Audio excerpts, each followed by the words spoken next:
Hi, my name's Rasa and you're watching Legacy Faith Media. Today we're going to be covering the topic of sibling rivalry and 5 ways that we can promote healthy sibling relationships. I just wanted to say thank you to Ashley, one of our subscribers, who left a comment in our last video suggesting that we go over this topic. And I think this is a great topic to cover because if you have 2 or more children, chances are that sibling rivalry is something that you deal with on a daily basis. And we can be encouraged because in scripture we see this starting with the first sibling pair, Cain and Abel. But let's not be discouraged. There are things that we can do as parents to create healthier relationships in our children. So let's get started with point number 1. Point number 1, we want to create a supportive environment at home. What does this mean? Not only as parents are we going to be supportive of our children, but we also want to encourage them in supporting each other. So that means that we're each other's cheerleaders.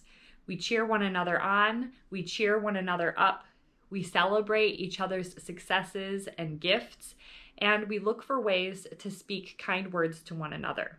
Anything that comes in and undermines this supportive environment, we need to correct right away and remind them, hey, we're a family that supports one another. Point number 2, we want to look at conflict as an opportunity to teach.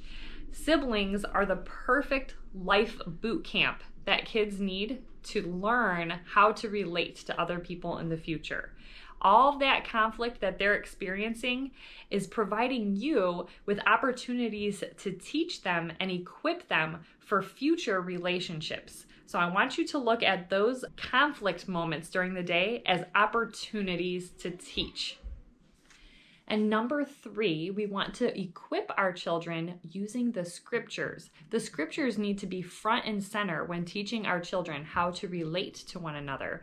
Consider this, God made us and He gave us the scriptures. He knows what's best for us and He teaches us using the scriptures how to relate to Him and to one another. I want to read this scripture verse for you because I think that this really speaks to that. In 2 Timothy 3:16 and 17, it says, all scripture is breathed out by God and profitable for teaching, for reproof, for correction, and for training in righteousness, that the man of God may be complete, equipped for every good work. So we want to equip our children for every good work. And how do we do this? With the scriptures. Point number 4 is we want to keep them busy. I don't know about you, but anytime that my children start to get a little bored, that's like the perfect opportunity for conflict to arise. I try to keep them busy with positive tasks. Hey, can you help me with this, making this dinner right here? Or, oh, you do so good at unloading the dishwasher. Why don't you help mama with that?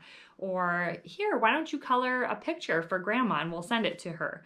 Whatever it is, we can be engaging them and having them involved in a task to keep them from those boring moments where conflict might result from. And our last point, point number 5, is be mindful that everything you do is teaching your children. Everything you do is teaching your children. Our children are picking up things in the everyday, boring, mundane parts of life. So consider what it is that you're teaching your children through life. This verse really speaks to that. It's in Deuteronomy chapter 6, verse 7. It says, and you shall teach these things diligently to your children. You shall speak of them when you sit in your house, when you walk by the way, when you lie down, and when you rise up. That means all the time we're teaching them. So be mindful of what it is that you are teaching them. I really hope that you found these 5 points helpful, and I'm just going to review them really quickly with you right now. Point number 1 is we want to be creating a supportive environment at home. Point number 2, we want to look at conflict as an opportunity to teach our children. Point number 3, we want to equip them using the scriptures. Point number 4 is we want to keep them busy and not bored. And point number 5, we want to be mindful that everything we're doing is teaching our children something. We hope that you found these 5 ways to promote healthy sibling relationships helpful. If you did, please hit the like button below and consider subscribing to our channel. Thank you so much and have a good day. Bye.